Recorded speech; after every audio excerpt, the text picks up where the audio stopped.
We all needed to work. I was doing a job I loved, but the destructive aspect, it was preying on my conscience. To have something that was 1,000 years old that I'm planning for its demise, that really tipped the scales. Like, I really am struggling to do this. You shouldn't have to fight really hard for something that everybody knows should be saved. But when your supervisor thinks we have enough preserved in parks and other areas, the rest should all be for the taking, that's a really difficult mindset to confront, especially when it's your supervisor and their supervisor above them has the same mindset.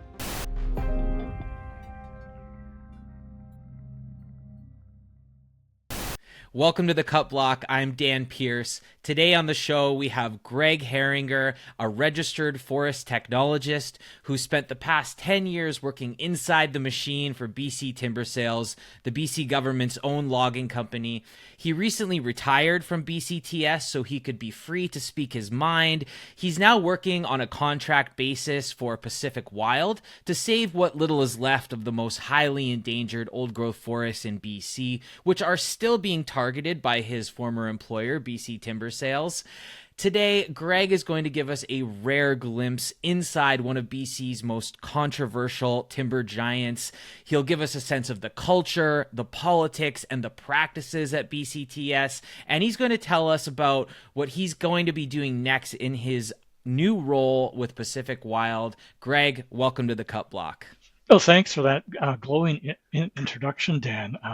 I'm really glad to be here. And as you say, I'm really looking forward to being able to speak freely about what I've done in the past and what I plan to do in the future. Fantastic. Thanks so much for being here, Greg. To get things started, for people who don't know, what is BC Timber Sales? How are they structured? How much timber do they manage in BC? And how are they different from other big timber companies? BC Timber Sales, it was created 20 years ago in response to the softwood lumber dispute with the United States. They were claiming that the government of BC was unfairly subsidizing our forest industry. So BCTS was created to auction timber on the open public market and allow that to set the price. And from that pricing that was set on the market, that's all the stumpage rates from the province would be calculated. So that's in a nutshell what they do. But on a ground level thing, they harvest timber for the government. They're, as you say, the logging arm of the provincial government. And that's the best way I tell people, like, we manage 20% of the Crown land in British Columbia. And on that land, we sell timber by auction to private corporations, and BCTS is the vehicle by which the stumpage rates are calculated. Real quick, if you like what we're doing here, don't forget to like this video, subscribe to the channel, and if you really want to help me do this full time, you can become a supporter on Substack and Patreon. All the links are below. You guys are what make this work possible. Thanks a lot. Back to the video. And maybe you can tell us a little bit about your personal history. I mean, my understanding is that you got your start in the forestry sector as a tree planter, right? So what did you see out there that eventually led to you working for BC Timber Sales? Give us, paint us a picture of your journey. Okay, how I got onto this journey was, originally I'm from Southern Ontario and we don't have any forests left there. So I came out to British Columbia on a road trip with two buddies. We got off the ferry at Forts Bay on Vancouver Island, and we drove up the island. We went through Goldstream Park. That's the first time I saw these massive Douglas firs, and I'm just like gobsmacked, like, wow, look at these trees. I've never seen anything like them in my life. And I've always had this abiding fascination. And then I was in my early 20s. I was a bit of a hippie. And so what do? You go tree planting. And that's where I really got to see behind the thin curtain of trees left along the highways. You're out in massive cut blocks all over the province, replanting back then what were considered the forest for forever, like the working forest, the forest for tomorrow. So I did that for about 10 years, but it was a real eye opener, but it also made me want to learn more about our forests. How does this work? I'm planting the trees, sure, but what's going to happen to these trees? And more importantly, what happened to the trees that were cut down that I'm replacing? And I would be on the block. I would see trees massive trees that were just left to lie. They were left as waste. And I just could not understand that. And I wanted to learn more, but life got in the way. I got married, had kids, couldn't, I had to find it, as my stepmother put it, a real job. So I ended up working for a group of resorts as an operations manager for many years. And they, all things come to an end. So they went bankrupt. I had to find a new position. So I thought, let's go back to forestry. And I got back into as a silviculture surveyor, and I worked for several years doing that. And I thought I'd like to find out more because it rekindled that interest in the forests. So I went back to university in my early 50s to get my forest tech diploma. And that was such a good technical grounding in how traditional forestry worked. We learned all about cable harvest systems, riparian areas, and such, and how we were doing such a great job out there. And I bought into it. I really did. And when I graduated, I went to work for BC Timber Sales in Port Alberni. And it was a great job. I thought I'd landed my dream job. I didn't have to go to camp. I was working from home. I was out in the forest almost every day. My position involved doing timber reconnaissance, and that was looking for stands of old growth to develop for harvest. That's a very benign way of saying we're going to cut everything down. You're looking for timber and developing it. And that sort of really ignited that passion to, why are we doing this? Why are we cutting down everything out there? There has to be a better way. So it led me into looking for ways to work within the BCTS, how I could affect change. And could you tell us a little bit more about what is a registered forest technologist? Go into a little bit more detail of the specific work that you were doing for BC Timber Sales in your role as a forest technologist. And yeah, just kind of like, yeah, what was it like on a day-to-day basis being out there on the land, and what were you doing?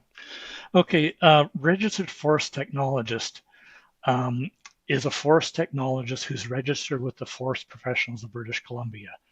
And by law, you have to belong to this professional organization to practice forestry within British Columbia. So there I was a RFT, and my days were spent, as I said, wandering the mountains and the hillsides and forests of Vancouver Island. And what we were doing, we would do all the office work at a time using like ortho photos, topographic maps, LiDAR imagery, trying to find areas that had the best quality of timber out there to target for harvesting. And once you did all your office background work, you had to go out and ground truth it. So you'd be walking through the forest, looking at the timber, assessing its quality, the species types there. Um, is it accessible? You're looking for where roads could go, where the boundaries of the blocks would be set due to the constraints given the terrain and actually the different timber types. Some timber back then we didn't want because it didn't have the same economic value as the nice large old growth Douglas fir, Western red cedar. And you're out there and you're trying to keep all the things you've learned, all the values you've learned, and the constraints like riparian management zones, wildlife habitat. Um, the worst thing that could happen when you're out there, you're walking along and you would hear a northern goshawk calling. And they're a species that we manage for very intensively. They're endangered species on the island here. So if you heard of a goshawk, that would just sort of put a halt to everything. You'd have to get a biologist in to do recordings, callbacks, try to locate the nest. And that really started to, when I first started with BCTS, that really aligned with my values of conservation, and you're managing the forest not just for the timber. You're looking at all those other values out there. And yeah, it really, I thought I had found the place I could work until I retired because they seemed to be having a fine balance between extracting timber to keep the economy going and managing for all those other non-timber values, wildlife values, and that. And yeah, to me, I thought I'd hit that sweet spot in your career where everything is in balance. And yeah, what changed Greg, if everything seemed to be going well, was there a point at which things started to shift or tilt in a way that was out of Yeah, alignment with your values and out of balance as you saw it? yeah. Well, the first probably 6, 7 years I worked with BC Timber Sales, it was an organization where you could speak freely to any other of your fellow employees, right from a fellow forest technologist to having conversations with the chief executive officer of BCTS. Everybody is open to be contacted and communicated with, which was great. And more importantly, it seemed they would listen to you. They would take what you say seriously. And that's what I really liked about that. I felt like even as a forest technologist, which is sort of the bottom person on the rung, but they're the person that's boots on the ground. They're seeing actually what's happening out there. As you move up the chain, you're less removed, you're not out in the field, and you sort of lose that connection. But I could help maintain that connection by speaking to everybody. So that was great. It was good. They had some really good initiatives. Chief among them was their big tree preservation program, which they initiated in 2017. And I thought this is progressive. This is what the public wants. And yeah, it's saving just the biggest trees, but it's a step in the right direction. They're listening to what the public wants. That was the big thing. And then probably about 3 years ago, there was a shift, and suddenly you were more constrained in what you could do and what you felt you could say. And the biggest shift was um, with their legacy tree program. We were managing for different species with different diameters, and they chose yellow cedar to increase the threshold of diameter for saving these trees because they said that we were finding too many of them. When you have 43 trees out of the entire land base of what land BCTS manages, and they manage 20% of the land in British Columbia. So you're looking at like over 20 million hectares. And they were saying 43 trees was too many trees to find. So therefore, we're going to increase the threshold so that we can reduce the number of trees we're going to find to save. And to me, that struck me as ludicrous. It was very self-serving. These trees are valuable for timber, yes, but in the grand picture, 43 trees is nothing. Of all the species they manage, there are around 400 trees province-wide that they've set aside. And that's a drop in the bucket of what's out there. So when we got the memo stating that, I thought, oh, something is shifting here. They're no longer so pro-conservation as they used to be. They're starting to feel the pinch of the old growth is disappearing. We're having to start to find ways to harvest even more of it as what's left. And when Al Gorley and Gary Merkel put out the old growth review and the tap polygons are implemented, BC Timber Sales embraced that. Every block that was under development or developed that had overlap with the tap polygon, we would go out and re-engineer to exclude that from the harvest area. And I thought this was great. Um, And just 1 second for those people who don't know, TAP Polygon that's the technical advisory panel.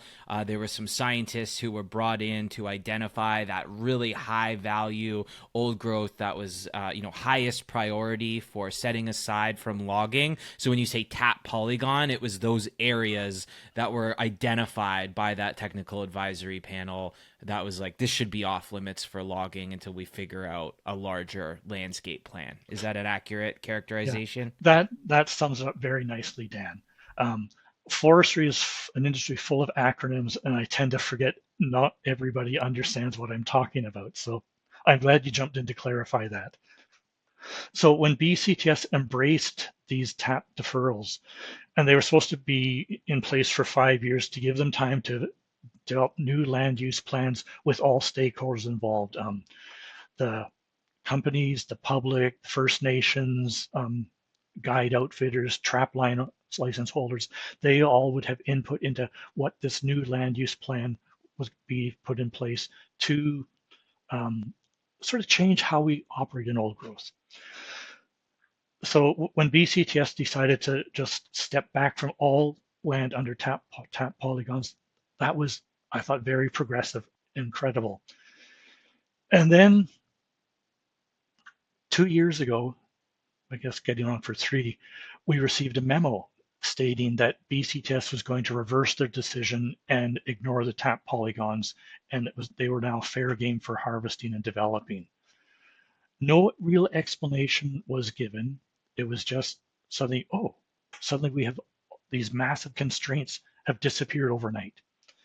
And it wasn't because they had new land use plans. It was just because they needed that timber. Um, the fact is out there, and you'll hear different stories from different interest groups. We are getting down to the last of the viable economic old growth. They'll say there's lots of old growth left, and there is, but it's really high elevation, mid elevation timber that is not economically viable or inaccessible completely. What we're running out of is that accessible valley bottom, site rich, high value old growth that has been the bread and butter of the industry for the last century. And we've known for, I would even say, decades that the end was coming, but nobody wanted to change how things worked because I don't want to be the person to say, we've got to stop this. I don't want to be the one that says, okay, we've hit the wall. Well, folks, we're hitting that wall now, even though people are saying, no, no, we still have, but still this stuff, we can go. And one of the key indicators that we are hitting that wall is when Ravi Parmar, our own Minister of Forest, starts speculating that perhaps we should move into provincial parks and old growth management areas. And those old growth management areas are areas that have been set aside because they have special ecosystems, or they were really are good examples of the timber type we want to reserve. And they've been set aside essentially for in perpetuity, but there is a loophole where they can be harvested. And to have our own Minister of Forest saying we should start to mine these preserved areas for timber, to me that says, okay, they really are becoming desperate for timber out there. And once that shift happened and those old growth deferrals were basically back on the table for logging, how did it feel for you going out and doing your job in this new world, knowing that the areas that you were identifying, some of the most beautiful forests I'm sure you've walked through, incredibly ecologically rich and highly endangered old growth forests, you're laying out roads, you're tying up flagging tape, you're outlining cut blocks, knowing, how did it feel knowing that these areas were eventually going to be clear cut? Yeah, that created a real dichotomy in how I approached work. We all needed to work. I was doing a job I loved, but the destructive aspect, it was preying on my conscience. So you look for ways to sort of create a balance. And I became heavily involved in the BCTS legacy tree program, preserving these big trees. And by doing that, yeah, it wasn't saving a lot, but it was helping ease my conscience that, okay, I'm doing something to save some of these trees and the surrounding areas for future generations. And yeah, I could live with that somewhat. But when let me just back up a bit. When the TAP deferrals were put in place, part of my job was to go into each deferral area and we had to verify the ages of these trees. Did they meet their criteria for ancient forest, which was 450 years in age? And that sounds like an old forest. It certainly does. But what we were finding was when we would age these trees, the bulk of them were in excess of 900 years old. And that was an eye opener for everybody because the science that the government was using didn't give us any inkling that so much of our forest was approaching 1,000 years in age. And I don't know about you, but how you feel about old trees versus big trees, I think an old tree is much more important to reserve than a big tree. Um, and to have something that was 1,000 years old that I'm planning for its demise, that really tipped the scales. Like I really am struggling to do this. So yeah, I mean, in response to that, someone said something to me once that has always stuck with me, which is that the forest is so much older than the oldest tree in the forest. Exactly. Yeah. Right. And so my focus has tried to remain, well, I do care about big trees and old trees, but I feel like I've tried to make sure my focus stays on the forest, Hmm. the entire landscape, Yeah. the entire watershed, the entire ecosystem, because it's that whole system, that interconnected system is actually so much older than the oldest tree in the forest, which, yeah, like you said, might be 1,000 years old, but that 1,000-year-old tree is built on many more thousands of years of death and decay and regrowth, and like that to me is like where the true value of the Yeah. forest, of the old growth Yeah. forest, lies. Yeah. That's exactly where the real value is. But to get the public interested, everybody loves a big tree. There's, I take many people out, and you take them to a Douglas fir that's 2, 3 meters in diameter, and they have to touch it. They just want to touch it, and they have these huge smiles on their faces as they're beneath these trees. And to me, that's sort of the touchstone for educating the public. Like then you can I have the conversation like, why do these trees grow so big? Then you start to look at the whole ecosystem that these produces these trees, and that extends. Okay, then you look at the forest on the landscape. So the big trees have a really important role in drawing the people in. I have an Instagram account called In the Shadow Giants One, and I set that up to sort of give the perspective on forestry from the looking through the eyes of a forest tech who wants to preserve the landscape. And I've got thousands of people follow me, and I take random people out on hikes. They ask a question. I say, well, why don't you come for a hike up with me? And we head out there, and the conversations you have can be so enlightening to them. Sure, they want to go see that big tree, but you might have to hike 2 hours to get to that big tree. And you are talking the whole time, pointing out different aspects of the forest, and they start to realize then that, yeah, this tree just symbolizes this entire forest. And that's why we can't save just small reserves. We have to look at reserving this forest on a landscape scale. And we're at the point with old growth that we just have large remnants left. And this is why we have to stop harvesting them, because you start breaking them up, make them non-contiguous. Suddenly, the wildlife can't habitat in their usual patterns. Even the biodiversity starts to degenerate. So, yeah, big trees are great, but Yeah, it's what they symbolize is even better. Yeah. absolutely, for sure. Yeah. Um, Can you give us a sense of what it was like working within BC Timber Sales, more in terms of like the corporate culture of the organization? What was it like being in the office or sitting in on meetings, trying to advocate for the kind of forestry practices that you believe in, and just sort of what you ran up against in some of those conversations and debates? Yeah. That's a good question because that again shifted over time.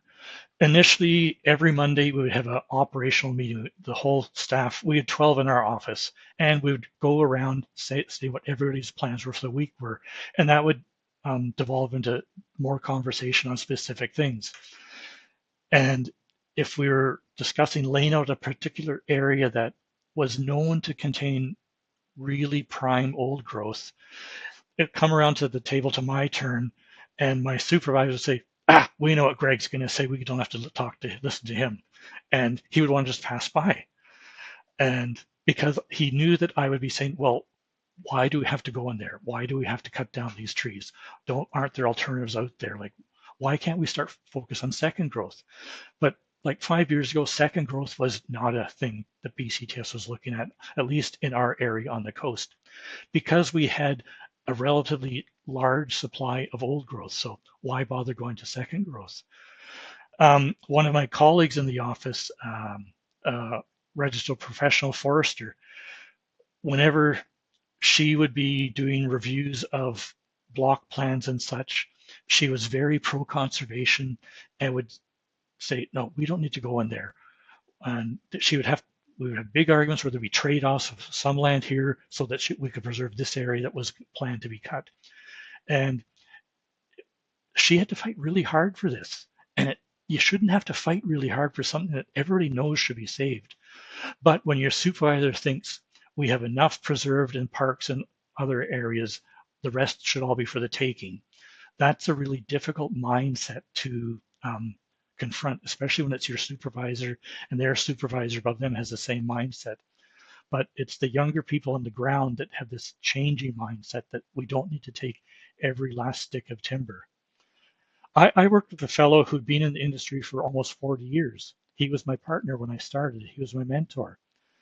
And when he started 35 years ago, he just fell into the whole thing, okay, we're going to cut everything down. But over time, his view changed as he matured and got older. And now he would always go, Junior, I was junior, he was senior. Even though I was 55 at the time, he was 65. He said, Junior, why do we have to take every frickin' stick of timber out there? We've taken enough over the decades. And yeah, he summed it up right there. It's not going to kill the industry to set a step aside from this old growth that's remaining. And all that talk you hear about value added products and keeping the jobs local and that, we can't just talk about it. We have to do it. Yeah, so what you're pointing to here is just this, complex reality that an organization like Timber Sales is not a monolith, right? There are good people such as yourself who got into this business because they love BC's forests. They want to log sustainably. Perhaps they thought they could change things from the inside. But on the other hand, you do have people who are bought into the industrial mindset, who are driven mainly by volume or dollars. Could you give us a sense of like who tended to win those debates and the kinds of people who would rise to the top within the organization?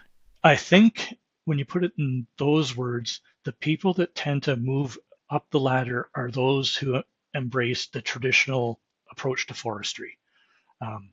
Anybody who is really questioning that traditional method has a harder time moving out of their level, their category.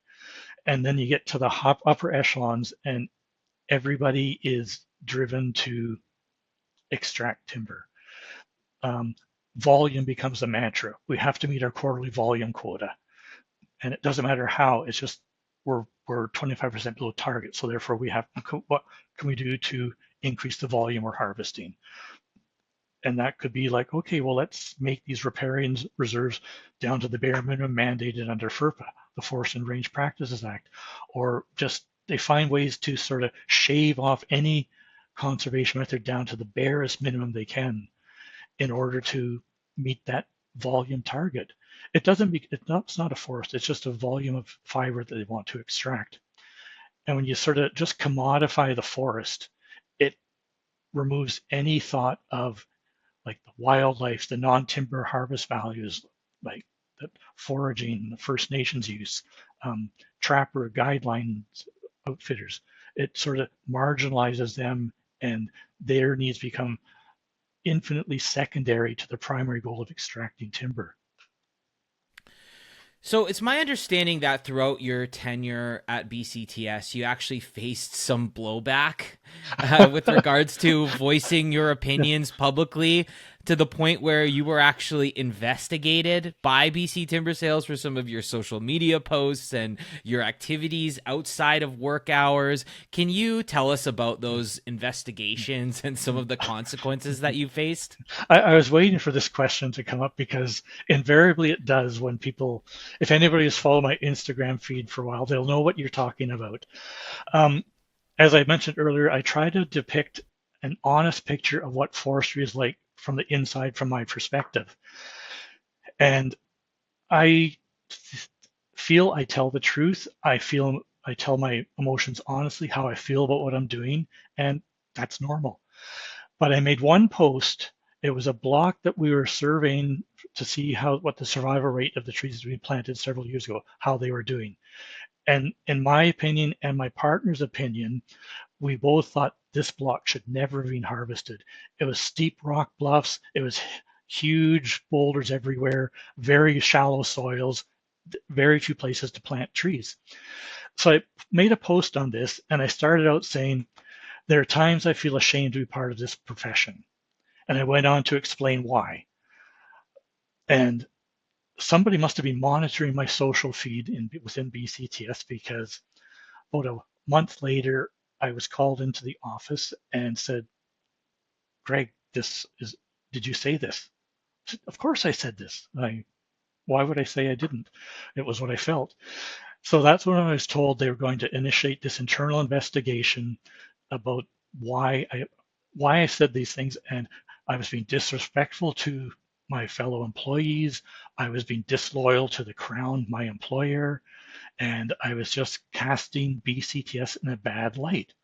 All I was doing was stating what I saw that day and how I felt about it. So it was a full-blown thing. Upper levels of management came in. I had to have my union reps sit there with me for 2 days, and we went through everything. They had combed through every post I made on Instagram and highlighted every phrase or word that they deemed to be negative against BC timber sales. And yeah, you could build a case when you pick word for word out of context or sentence out of context.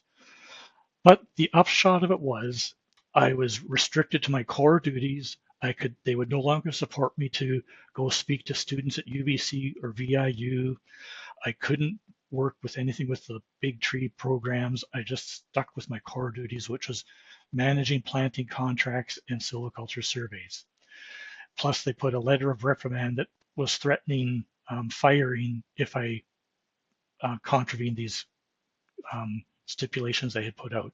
So that was on my record for a year and a half. But could I wait a year and a half to keep my mouth shut? No. So um, I took Pacific Wild up to see this block in Tsitika. It was on my day off. I used my own vehicle. It didn't cost BCTS anything. Pacific Wild went up there. They shot some drone footage of this beautiful forest and posted it. And whoever my social feed monitor within BCTS saw that I'd posted as well about this block, these trees, and they put two and two together, and they called me into the office and said, "Did you take Pacific Wild up there on December 15th?" I said, "Yes, I did. It was my day off. It's what I do all the time." And first off, they said, "I think we're going to start another investigation." And secondly, you cannot associate with these sorts of people, like get that, these sorts of people on your own time. We don't want you speaking to anybody else, any environmental organization on your own time. And I thought, holy shit, like what age are we living in? Like, talk about you're entering like Orwellian territory here.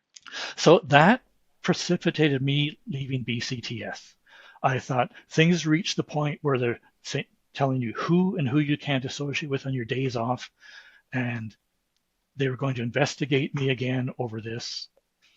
But to me, that showed how the pendulum had swung so far to the right, and I mean the right, that they're restricting what you can say and not say, and trying to do that when on your personal time. When those sorts of constraints are put on you, and you can just see it getting worse as time goes on, I don't want any part of it. So ultimately, you decided to retire from BC timber sales. Yeah, tell us a little bit about, now that you're, a private citizen again, you're outside of BCTS. What are you doing next? Tell us about your next steps. Yeah. Well, you know how retirement's supposed to be your golden years where you just sit back and relax and do everything you want? Well, I'm doing everything I want, but man, is my time ever full. Um, as I said, I had a relationship with Pacific Wild, and then I formally was taken on as a consultant with them. And we're working on several projects that are targeting BCTS and their actions. Um, I started my own consulting company, Old Growth Consulting, and doing survey work. I actually went back tree planting for a friend that hires old tree planters like myself. So I'd sort of come full circle from what I started forestry, and I ended my career, well, not ending it, I'm just different phase, but went out tree planting, very therapeutic. Just me and my dog Ben out there in the cut block by ourselves. You could sit down a stump and look at these beautiful views and just enjoy it. But I sort of thrown myself into the whole movement to fight to protect what we have left. And there's very little left. especially of this big treat old growth, of really of site-rich old growth, the stuff that the cathedral groves of the province. When people think of old growth, they think of Cathedral Grove, Avatar Grove, Big Lonely Doug, Red Creek Fir, these iconic images of old growth. Yeah, those still exist, but if the Ministry of Forests and Ravi Palmer get their way, they probably won't.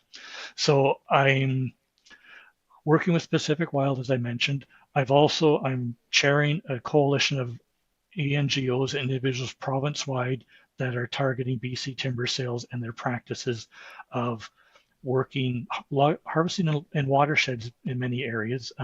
Peachland is a case in point. BCTS has heavily worked in their watershed above there, and the water quality is very abysmal in Peachland.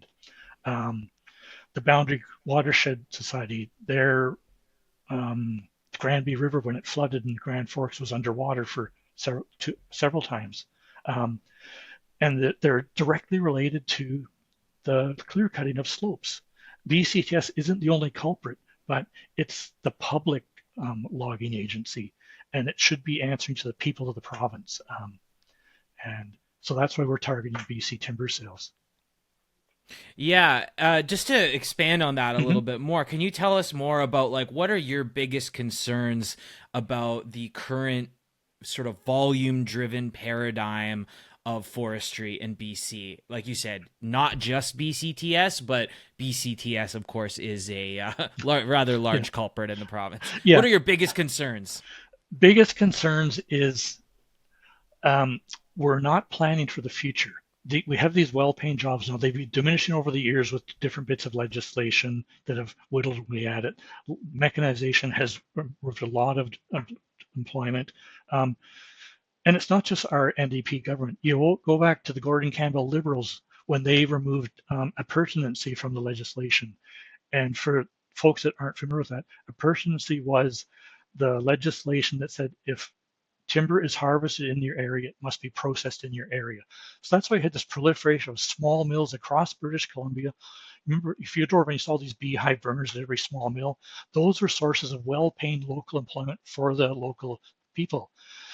Removing appurtenancy allowed the companies to move those logs to the large centers, bypass all the local mills. So that was a big blow to local economies. And now with old growth coming to an end, that's going to impact local economies very significantly. Unless we do make a transition to second growth and in some cases third growth, and just change our whole perspective on what we do with that wood. We can't just keep shipping it overseas. I live in Port Alberni.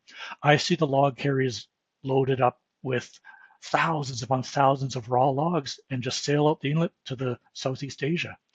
And you think, what's happening here? Or you see truck after truck going up Highway 4 out of Port Alberni, starving our mills and our pulp mill for fiber. It's just been consolidated to major centers, and the corporate owners they don't care about the local economies. So yeah, it's sad to see, and it's frustrating because you feel you can't really say anything. But my message is, everybody, if you speak up, your voice will be add to the thousands, and then suddenly reach 10,000 or 100,000 people. Government will listen. There, it's the old thing. Government's in there for 4-year term managing forests that are on like a 60-year rotation cycle. And how did you do that? You could have multiple governments in there with different objectives, different outlooks over that course and change everything. So we have to find a way to manage our forests that's independent of government influence. So just to zoom in on one particular area, let's talk about the Tsitika Valley on Vancouver Island as sort of a case study, because this is an area that Pacific Wild is particularly focused on right now, and other groups. This is an area that was set aside previously as a high priority old growth deferral area. Like you said, BC Timber Sales has basically thrown those deferral polygons out the window, and now they're targeting these pockets of old growth on eastern Vancouver Island and one valley in particular, the Tsitika Valley. So and you've been taking people in there. We've seen some articles written about it. Why is this place so special, and why is it so egregious that BCTS is targeting this Yeah, particular area? yeah. What makes this valley so special is you have to go back 40 years to the 1980s when the Western Canada Wilderness Committee launched a massive campaign to save the Tsitika, Robson Bight, the whole valley. And there's a really good video on YouTube of their campaign. And you fast forward 40 years, we're doing the same damn thing, only they've been cutting steadily for 40 years there. So we're at the very remnants of what's left there. This particular cut block that BCTS has, it's sold now. It abuts against the Mount Tsitika Ecological Reserve. It's high elevation hemlock, um, massive hemlock in there, 1.5 to 2 meters. We went there 2 weekends ago. I cored one of the big trees there. It's 921 years in age, which is a phenomenal age for a Western hemlock. And it's surrounded by many others like that. Um, it has a lot of other values too. Many yellow cedar that have been identified as large cultural cedar for First Nations. There's active bear dens in the area.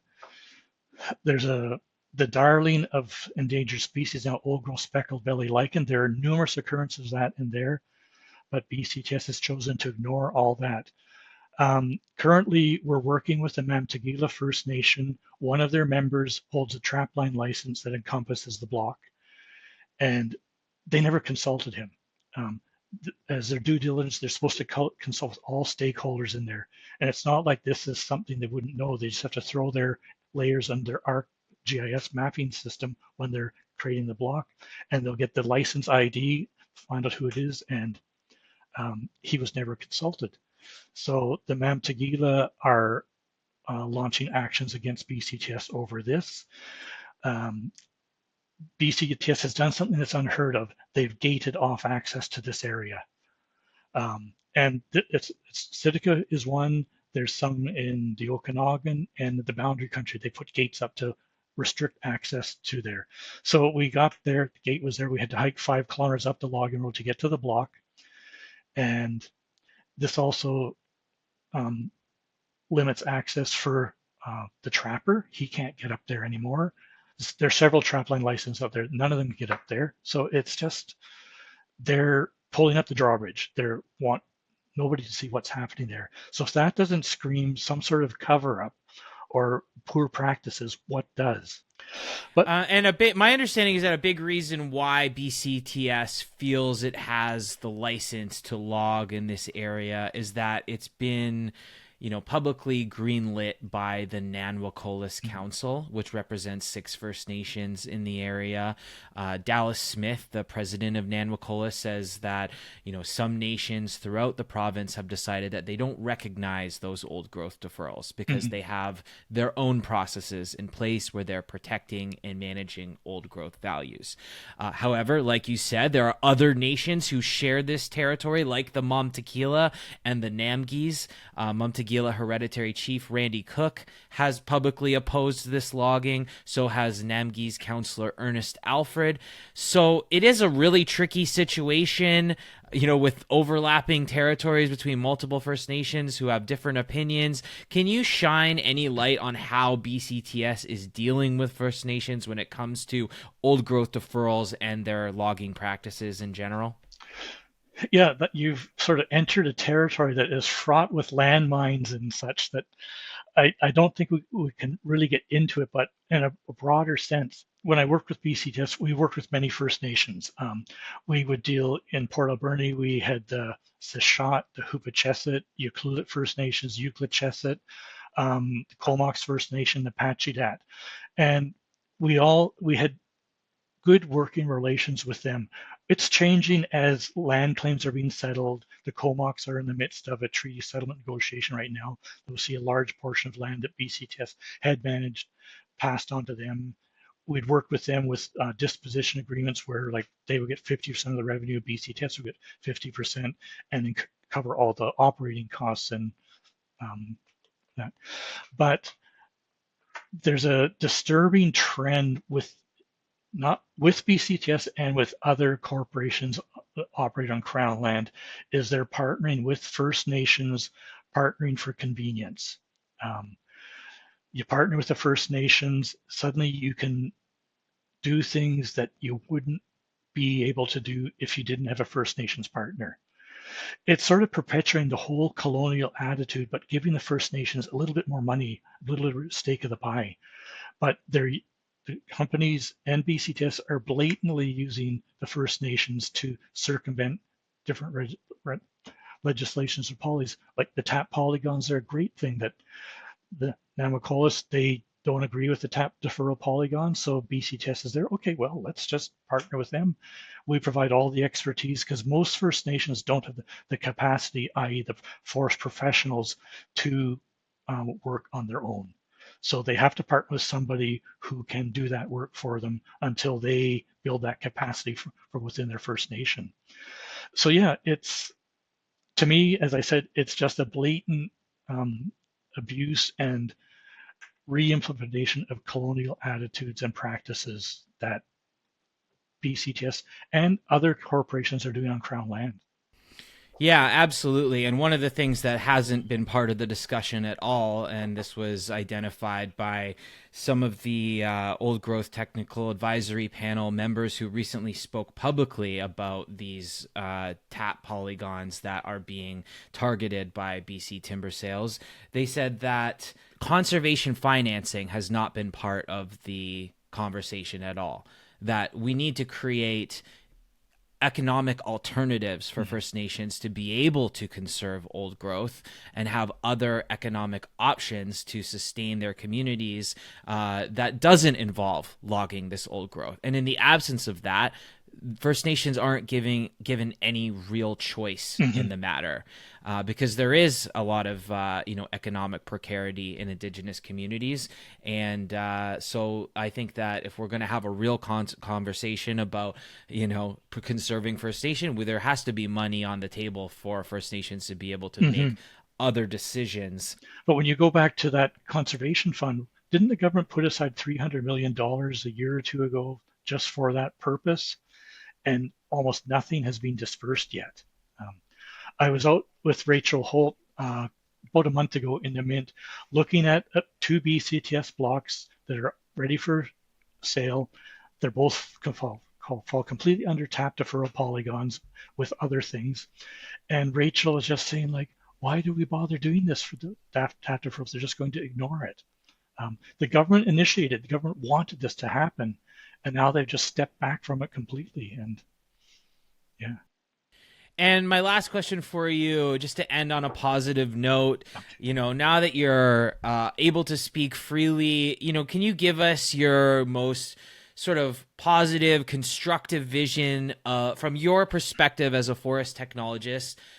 What should forestry look like in BC? What are some of the changes that you would like to see happen to the policies and practices and the priorities and the values that we are cultivating on the landscape? Yeah. Well, if I wanted to give a really quick answer, I would ask all these folks listening to go listen to your interview with Jennifer Houghton and the new Forest Act, because that radically changes how we approach things right from the tenure system to where we harvest. It's our laws and legislation need to be overhauled drastically, not just piecemeal and band-aids together. We have to look at the whole tenure system, because the tenure system we have now, it doesn't promote forest stewardship in a long term. You can be there for like 5 years, you can be for 30 years, and then you're gone. And there's no guarantee you'll get the license back. So you have no interest in doing anything that's going to pull those forests into the future and continue having them create well-paying jobs for the province. Whereas if you look at the new Forest Act, it addresses that issue. And I don't want to go into that here because that was all covered with Jennifer, but I really think we have to look at overhauling the system radically. And she's offered a very viable, workable alternative to it. Greg Herringer, thank you so much for being with us today on the Cut Block. I really appreciate all your insights and experience. And, we're building a channel here that is going to be an ongoing platform for this conversation. And I'd love to have you back in the future as a regular contributor to this conversation. I've really enjoyed our conversation, Dan, and there's just so much to talk about and so many rabbit holes to go down. We could devote many episodes to anything we talked about today, and it would be just fascinating. Thank you. Absolutely. Thanks, Greg.